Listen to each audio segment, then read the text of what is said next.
السلام علیکم ورحمۃ اللہ۔ بہت بہت شکریہ، اور وہ تمام دوست جنہوں نے اس مبارک محفل کا اہتمام کیا ان سب کو بہت ہی مبارکباد۔ جس محفل میں نبی پاک صلی اللہ علیہ وسلم کا ذکر ہوتا ہے تو وہ بہت ہی برکت والی محفل ہوتی ہے۔ اس میں فرشتے طے در طے جو ہیں وہ اکٹھے ہوتے ہیں، اور جو باتیں یہاں کہی جاتی ہیں وہ ساری کی ساری پھر آگے کنوے ہوتی ہیں۔ تو یہ بالکل آپ معمولی نہ سمجھیے اس محفل کو، یہ بہت ہی قیمتی محفل ہے، اور جو دنیا کے کاموں کے لیے محفلیں ہوتی ہیں ان کی نسبت اس کا لیول اور اس کی برکت جو ہے وہ بہت زیادہ ہے۔ ہم بہت شکر گزار ہیں اس بات پر۔ میں ابھی آج صبح کسی سے بات کر رہا تھا تو ہمارے ایک بزرگ، ان کا فون آیا، تو میں نے ان کو بتایا کہ صبح میں نے اس طرح سے دعوت ہے تو میں نے وہاں جانا ہے، تو انہوں نے مجھے کہا کہ وہاں جا کر ایک سوال پوچھنا سارے لوگوں سے۔ وہ ہمارے بزرگ ہیں، کبھی کبھی میں ان سے رابطہ کرتا ہوں، ان سے یہ کہنا کہ اگر آپ کی دکان پر نبی کریم صلی اللہ علیہ وآلہ وسلم تشریف لے آئیں آج، یا آپ کے گھر میں تشریف لے آئیں آج، یا آپ کے دفتر میں لے آئیں، یا آپ کے شہر میں لے آئیں، حتیٰ کہ آپ کی مسجد میں لے آئیں، کیا ہم اس قابل ہیں کہ ان سے نظریں ملا سکیں؟ کیا ہمارے گھر کے اندر نبی پاک صلی اللہ علیہ وسلم تشریف لے آئیں اس وقت، تو کیا ہم شرمندگی کی حالت میں ہوں گے، یا ہمیں فخر کے ساتھ ہم ان کا سامنا کر سکتے ہیں؟ اگر اس کا جواب یہ ہے کہ بھئی بالکل ہمیں کوئی پریشانی نہیں ہوگی اور وہ مطمئن ہوں گے ہمارے اوپر، تو پھر تو اللہ کا شکر ادا کرنا چاہیے۔ اور اگر ہمیں ذرا سا بھی ڈر ہے کہ وہ تشریف لا کے ناراضگی کا اظہار کریں گے، برہمی کا اظہار کریں گے، اور یہ وہ تاثر ہوگا کہ یہ وہ تو دین نہیں ہے تمہارے گھر کے اندر، تمہاری دکان میں تو یہ دین نہیں ہے، تمہارے رسم و رواج میں تو یہ دین نہیں ہے، تو پھر یہ پریشانی کی بات ہے۔ اس لیے کہ یہاں کوئی شخص ایسا ہے جو یہ دعویٰ کر سکے کہ میں اپنے سر پر جنت میں جا سکتا ہوں۔ کوئی شخص ایسا ہے جو اپنے اعمال کی بنیاد پر یہ دعویٰ کر سکے کہ میں جنت میں جا سکتا ہوں۔ ہم میں سے کوئی شخص ایسا ہے جو دعویٰ کر سکتا ہے کہ میں نبی پاک صلی اللہ علیہ وسلم کی شفاعت کے بغیر جنت میں جا سکتا ہوں؟ تو میرے بہت ہی پیارے دوستو، میں اپنے آپ کے سامنے شرمندہ ہوتے ہوئے آپ سب سے گزارش کرنا چاہتا ہوں کہ اللہ نے ہمیں اس دنیا میں بہت تھوڑا وقت دیا ہے۔ یہ وقت اتنا کم ہے کہ اس میں ہم اپنی ایک بھی خواہش پوری نہیں کر سکتے۔ اگر ایک بھی خواہش پوری کرنے کی گنجائش اس دنیا میں ہوتی تو قارون کی ایک خواہش پوری ہو جاتی، فرعون کی ایک خواہش پوری ہو جاتی، نمرود کی ہو جاتی، آج کل کے زمانوں کے فرعونوں کی ہو جاتی، آج جو بڑے بڑے لوگ بنے پھرتے ہیں ان کی کوئی خواہش پوری ہو جاتی، وہ پریشان نہ ہوتے، وہ ادھر ادھر دھکے نہ کھاتے پھرتے، چاہے وہ جتنے بھی اختیار والے ہوں۔ تو ہماری کیسے کوئی خواہش پوری ہو سکتی ہے؟ یہ وقت اتنا تھوڑا ہے۔ لیکن جہاں یہ وقت اتنا تھوڑا ہے وہاں یہ وقت اتنا زیادہ ہے کہ اس میں ہم کوئی ایسا کام کر سکتے ہیں کہ جس کی وجہ سے آخرت کی عبدالآباد کی زندگی میں ہم اپنے آپ کو اور اپنے اہل و عیال کو جہنم کی آگ سے بچا سکتے ہیں۔ لیکن میرے دوستو، جس طریقے سے عمومی ہماری زندگی گزر رہی ہے، اس میں جو ہماری زندگی کا مقصد اللہ تعالیٰ نے قرآن میں فرمایا ہے کہ تم میں سے کامیاب وہ ہے، مفہوم عرض کر رہا ہوں، جو خود کو اور اپنے اہل و عیال کو جہنم کی آگ سے بچا لے۔ تو میں اور آپ ذرا تحمل سے اپنے گھر، آنکھیں بند کر کے اپنے گھر کا جائزہ لیں، اپنی بزنس کا جائزہ لیں، سب سے بڑھ کر اپنے رزق کا جائزہ لیں۔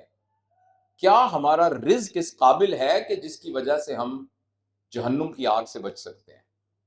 پچھلے 40-50 سال کے اندر پاکستان میں تو اتنا بڑا ایک نحوست اور عذاب آیا ہے کہ بڑا آدمی وہی ہے جس کے پاس پیسے ہیں۔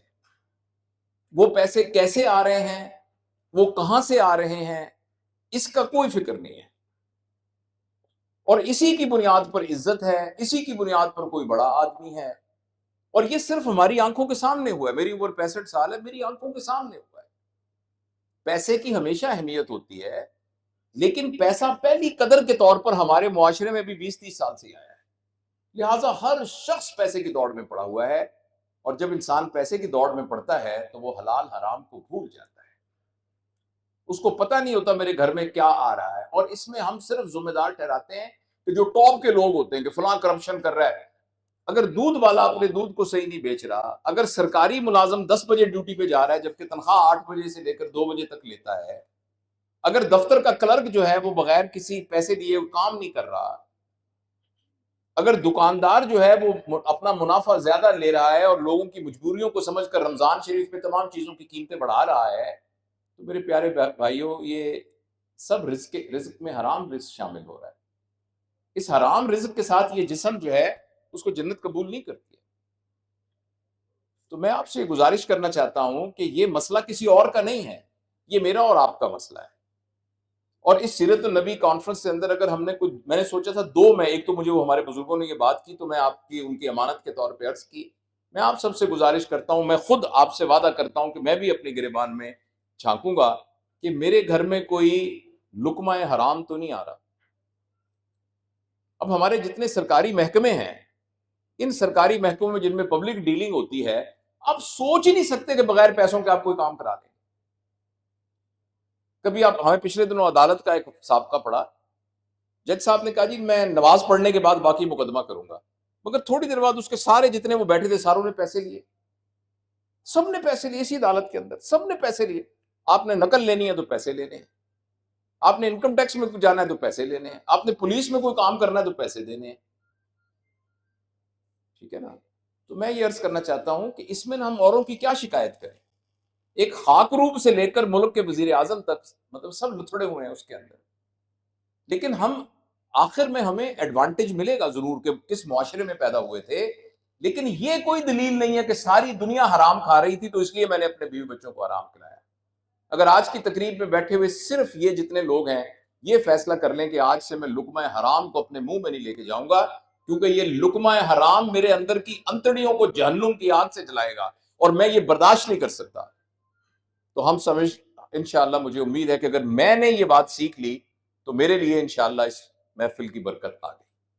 دوسری جو اہم بات ہے، حضرت عائشہ رضی اللہ تعالیٰ عنہا سے کسی نے پوچھا کہ نبی کریم صلی اللہ علیہ وسلم دنیا میں کیوں تشریف لائے تھے؟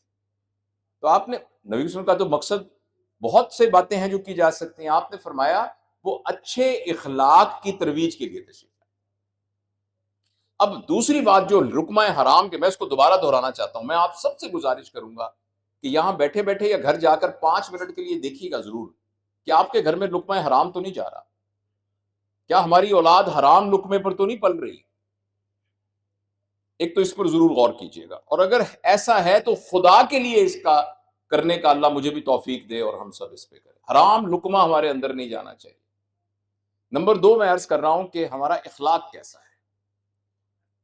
ہمارا اخلاق بہت برا ہے، ہمیں بہت جلدی غصہ آ جاتا ہے، ہمیں بہت جلدی ہمیں نہ بے عزتی ہو جاتی ہے، چھوٹی سی بات پہ ہم ناراض ہو جاتے ہیں، مجھے کھانے کے لیے آگے نہیں پہلے پوچھا اس پہ ناراض ہو جاتے ہیں، فوٹو کھنچواتے وقت مجھے سینٹر میں نہیں کھڑا کیا اس پہ ناراض ہو جاتے ہیں، ذرا سی کوئی بات ہم برداشت نہیں کر سکتے۔ ہمارا اخلاق، ہمارا اسوہ بہت برا ہے، بد اخلاق لوگ ہیں۔ بد اخلاق آدمی نبی پاک صلی اللہ علیہ وسلم کا نام لیوا کیسے ہو سکتا ہے؟ بد اخلاق آدمی کیسے نبی کریم صلی اللہ علیہ وسلم کا عاشق ہو سکتا ہے؟ بد اخلاق آدمی ایسا نہیں ہو سکتا۔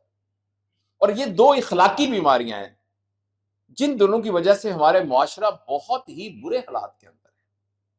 ہم ویسے خوش ہوتے ہیں اسلامی معاشرہ، اسلامی جمہوریہ پاکستان، لیکن پوری دنیا میں ہماری کوئی قدر نہیں ہے، ہماری خود اپنی نظروں میں کوئی قدر نہیں ہے۔ ہمارے اپنے ملک چلانے والے کہتے ہیں یہ ملک کا نظام خراب ہے، تو کم از کم میں اور آپ اس کا حصہ نہ بنیں۔ بس میں یہی آخر میں عرض کرنا چاہتا ہوں کہ اللہ تعالیٰ آپ کا میرا اس محفل میں آنا قبول کرے۔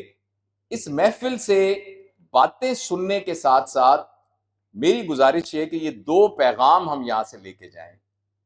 آج کے بعد میں بد اخلاق نہیں ہوں گا انشاءاللہ، میں گالی نہیں منہ سے بکوں گا، کبھی میں لڑائی جھگڑوں کے اندر نہیں پڑوں گا، میں کسی کے ساتھ ہاتھ سے بدتمیزی نہیں کروں گا، روڈ نہیں ہوں گا، میں اپنے گھر میں بھی اعلیٰ اخلاق رکھوں گا، گھر میں لڑائی جھگڑا نہیں کروں گا، بیوی کے ساتھ بدتمیزی نہیں کروں گا، بد اخلاقی نہیں کروں گا، ورک پلیس پہ اپنے جونیئرز کو ڈانٹوں گا نہیں، بد اخلاقی نہیں کروں گا، اور دوسرا میں رزق حرام سے بچوں۔ تو اللہ تعالیٰ مجھے بھی توفیق دے. میں آپ سے وعدہ کرتا ہوں کہ یہ دونوں باتیں میں نے کی ہیں، میں بھی اپنا جائزہ لیتا ہوں. جہاں میرے اندر کوئی نقص ہوگا، میرے اندر کوئی برائی ہوگی، میں آپ سے وعدہ کرتا ہوں کہ میں اس کو ٹھیک کرنے کی کوشش کروں گا. اور میں آپ سے بھی یہ گزارش کرتا ہوں کہ مہربانی فرما کر آپ بھی اس پہ غور کیجئے گا، اور اگر فرض کریں اس پہ ہمارے اندر، ہمارے رویے میں تھوڑی سی بھی تبدیلی آ گئی تو ہمیں یہ احساس ہوگا کہ اس محفل سے ہم نے بہت سی برکتیں سمیٹی. بہت بہت شکریہ.